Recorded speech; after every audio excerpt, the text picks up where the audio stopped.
Today I'm going to be working on a pattern that is based on this design here.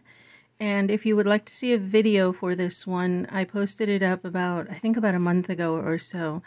And today I'm going to be playing around with this to create a different pattern that doesn't require any kind of grid or graph paper or anything like that.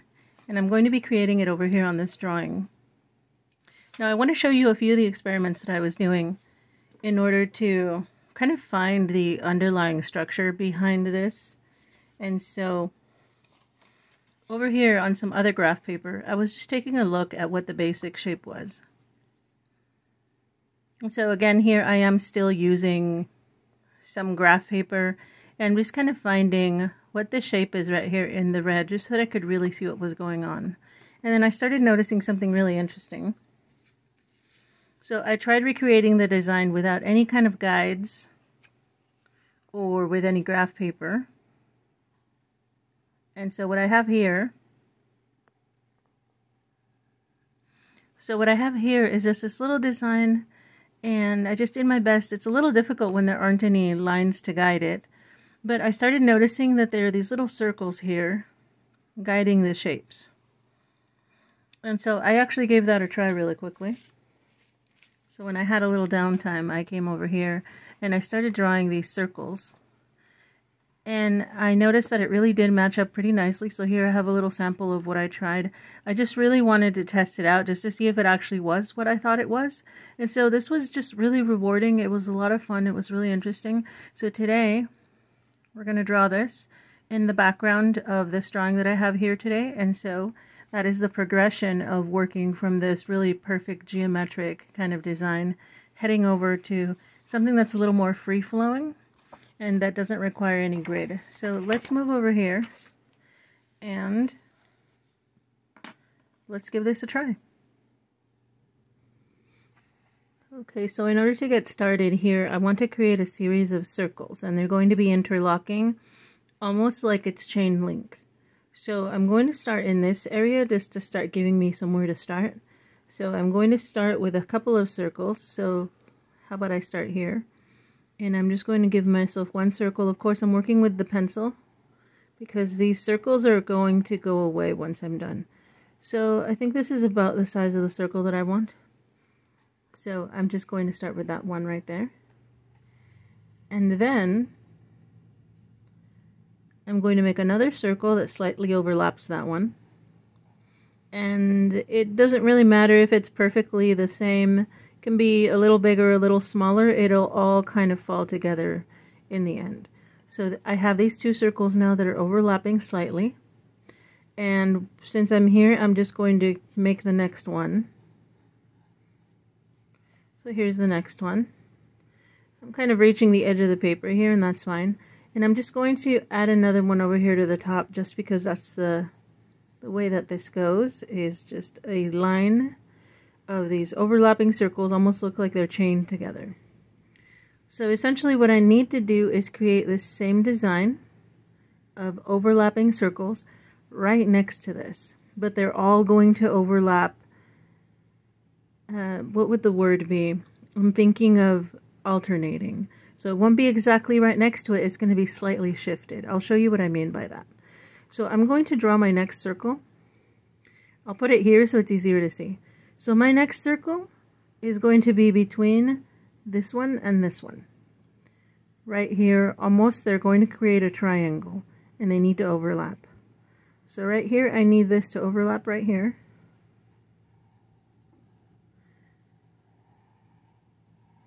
So here's my circle. It's fairly similar to these two. So here you see they create this little triad. 1, 2, 3. So there's a triangle. I imagine this is going to happen over here as well. So I have these two. So I need to make a circle here. And again, the difficult part here is to get them to overlap fairly equally.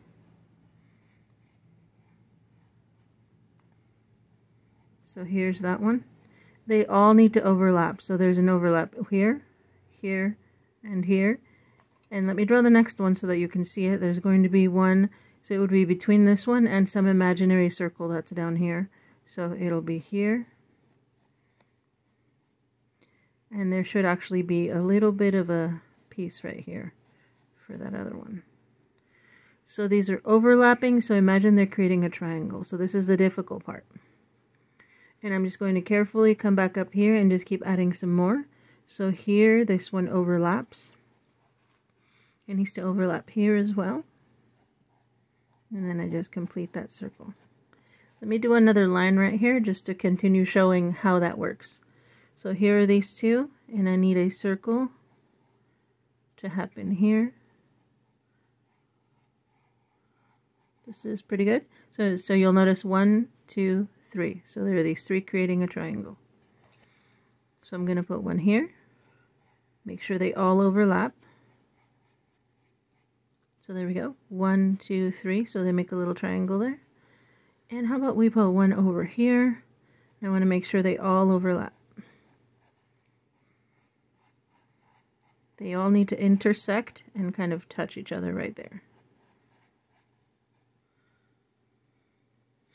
Okay, so 1, 2, 3, they make a little triangle.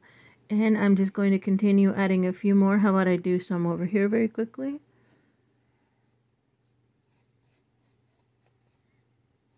It can be a little messy for now, it's okay. That's the whole point of not requiring that graph paper. And of also kind of having something to work on where we're actually paying attention to the underlying structure. So here we're doing all these chained circles.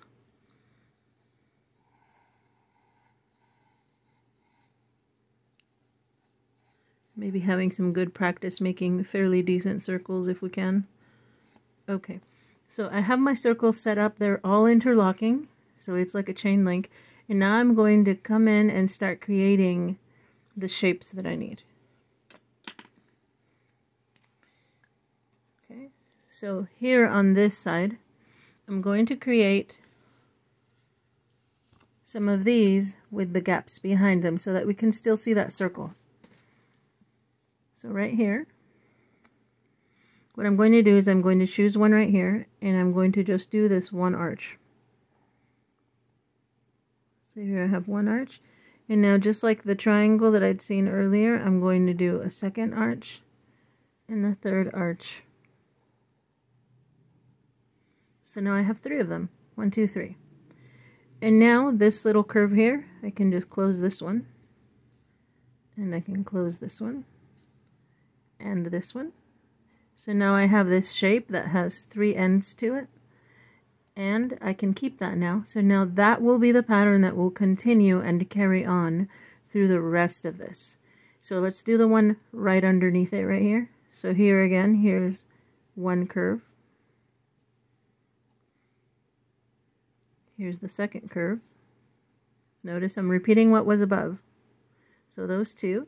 And now let's do the third one that's right here. So there it is, the 3 curves, and now let's close these in on the outside. So we're just using that circle. So there it is. And I'm going to quickly do that one that's over here. 1 and 2, and there should be another one here. I'm just going to improvise it since I don't have anything there to guide me. So right there. And there's really nothing to close here. So let's just add a few on the side so we can see that it actually matches. So this curve right here goes here. Here's the bottom one. Here's the side one. And it actually goes all the way up here. So as you're first getting acquainted with them, so notice that there's an extra line. So try to make sure that you go all the way up to where the curve is. So up here. And if you get lost, you can just kind of hold on a second and try to start the next one, and you'll see that line. So this is the next one. So we're heading upwards now. So there's one curve. The second one is already kind of here. And the third one, we add right here. And so you'll see they just kind of start building up on top of each other. These little triangular shapes. And we just keep adding them. So here's one. I'll just improvise it right here. Right there. And they just all start falling into place.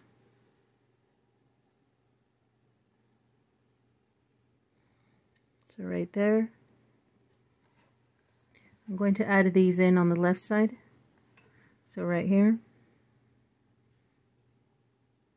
Here's one. Here's the other one. And let's complete this one right here. And here's the bottom one. I don't have the shape here, but I know where it goes. It goes about here. Here. I can just close this. So again, you'll start noticing where the curves go.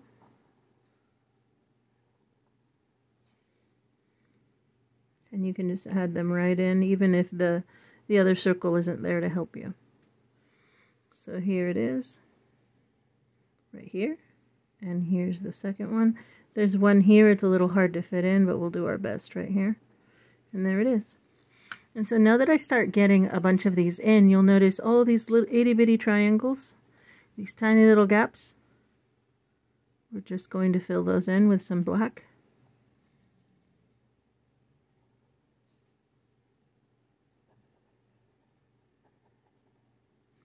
And once we fill these in, our pattern really starts to come through.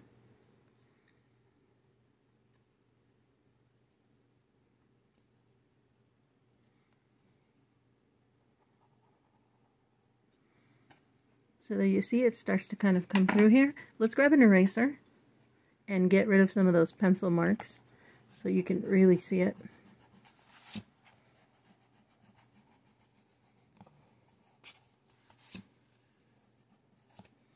So there you have it.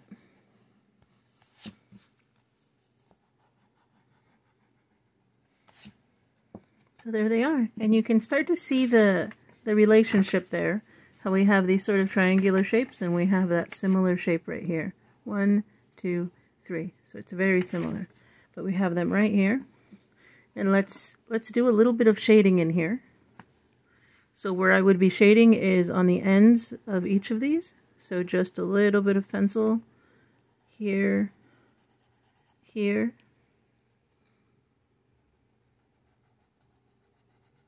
and here. I'm going to get my blending stump right over here. Soften that a little. Or I could just use my finger as well. Depending on your paper, this might work as well. Just going to blend it. And you'll notice it looks much more dimensional, and this is all you have to do. If you decide to add some designs inside of there, those look pretty interesting. For now, I think I'm going to leave mine simple like this, and I'll finish that up later, but for now I'm going to show you how to do this other version. So this one here, where there are no gaps, and all of the little triangular shapes just touch. So I decided to use this paper over here instead. I think the circles are a little larger and it might be easier to see on these. So let's use this one instead for now. And the good thing is that we start off the same way with those same overlapping circles. And so I'm going to be as careful as I can to make sure they overlap the way that they did before. So here's 1, 2, and I'll make sure this overlaps here.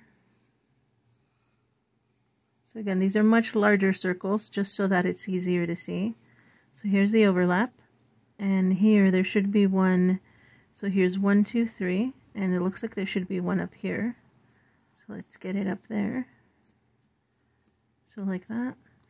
And I know that there were some over here. I erased them already because I was playing with this earlier. But I'm going to see if I can complete that circle again right here. That might help. And then over here, one where there should be about here. Fairly large circles. So let me move this just a little. Just so we're right in the right range. So here we have these circles. Let me add another row right here just so that we can play with them. So here there should be one right here.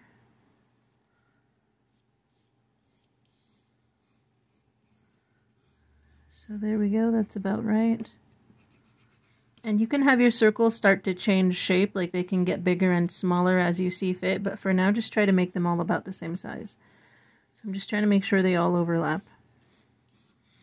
a little messy. It's not a problem. And maybe just a few here just to make sure I have enough to work with. And this one here. Hopefully that's enough.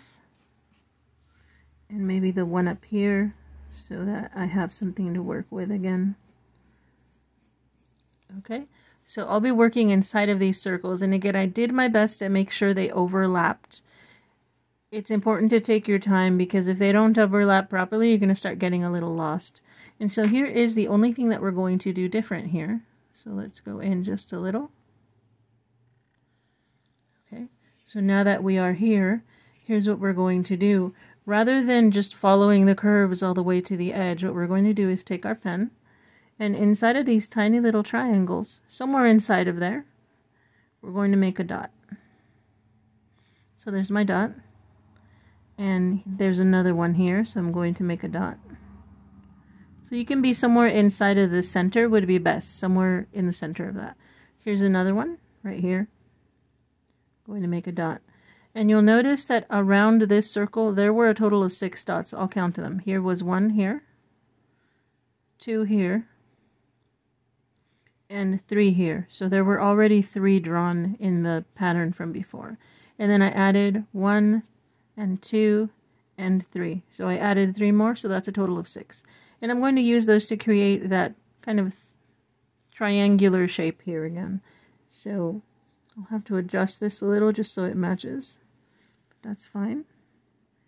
Here's a curve that heads outward. One that goes in. Here. This one goes out. And you can curve these as much or as little as you like. So this one goes out, this one goes in. I'm just trying to make sure the lines are dark so you can see them really well. So there's the general shape. It's got 3 arms to it. And so let's try making one right here next to it. So how about this one right here? So here's 1, 2 dots. 3 and 4 dots. Looks like we need number 5 right here and number 6 right here. So now we have a total of 6 dots. So let's keep following the shape. So this one went out, so the next one goes in. So there's that one. The next one over here, let's finish that one in there. So I'm just really having to adjust it only because the pattern before I kind of just made assumptions about where things were. I'm adjusting, there we go, so there's that one. And then this one here curves outward.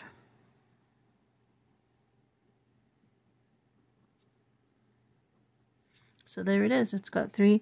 This one looks a little wonky here. We can always adjust it if you feel like you really need it to look perfect. You can add more ink in a few spots.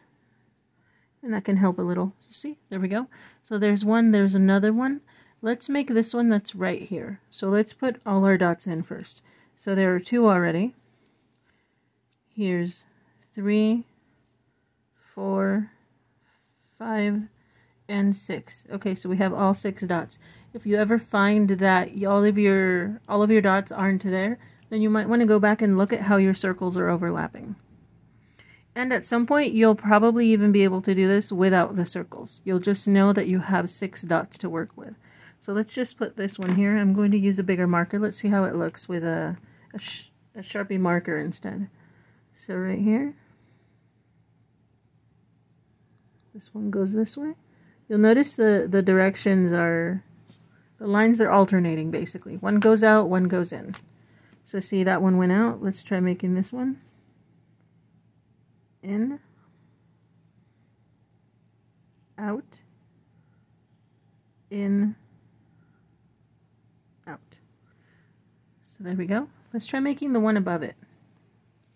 So this one here. Let's do it one more time. So it looks like we have 1, 2, 3, 4 dots already. We just need 2 more. So this one and this one. So let's add our curves. This one goes out. This one goes in. This one goes out. So there you see they're starting to line up pretty nicely. And eventually you might start to just see where everything goes, and you can just go by that. That one. And here. And here. So you see they line up really nicely. And when you go in to do your shading, just as I showed you with the other one, all you need to do, so let's scoot this over just a little, is add your shading to the edges here. So 1, 2, 3, to the ends of the little arms. And just like you see this one right here, you can start adding little pencil decorations. So like right here, it looks like I did a circle in the middle, like this. A couple of lines heading out, so like that. So that's the center one, and then 2 kind of running alongside that. So here's the other one. And they're just simple lines. It's really just to help add more interest. So how about this one? And a simple one here and here. And then once I have those lines in, I can come in and do that shading along that edge right here. And take your time with this part. This is going to take a while, shading it in, making it look nice and interesting. All you need is your pencil, your blending stump, or just your finger. You can just come back in and start adding a little more, and just playing with it. So there you see, you start making those little shadows right here, and it all starts looking nice. And so I am going to go and work on my drawing and get it finished, and I'll show you in just a sec. Alright, so here we have the result right here. And here are both patterns, the one with the little spaces on the back, and then here it is without any spaces. So there you have it. Let me know if you give this a try, if you like it, or if you find any parts of it that are particularly challenging. I really enjoy this, of course, because I like creating those little shapes in the background and just seeing new shapes come out of that. So let me know what you think. I hope you enjoy this one. I hope you have a great day, and I'll see you in the next one.